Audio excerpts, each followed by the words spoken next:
Day 3 na pala ng ating project bike na Wave 100. For today's vlog ay sisimulan natin install ang ating DIY plus 2 swing arm. Ayan mga idolo. Tapos na rin pala i-align ang front wheel ni Wave 100 natin. Nag-grind na rin pala si Manong ng mga sobrang spoke para hindi matamaan ang ating interior. Para iwas flat mga idolo.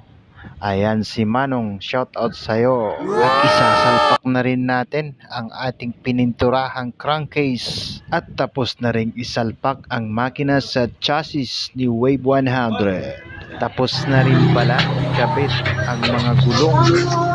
Ayan mga idolo. At tapos na rin ang kadena pati rear shock at ng gulong sa huli. At nag-DIY na naman si Manong ng bracket sa brake dahil mas lalong matibay pag flat bar ang katapat.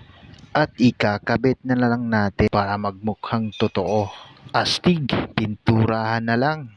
At susubukan natin papaandarin ang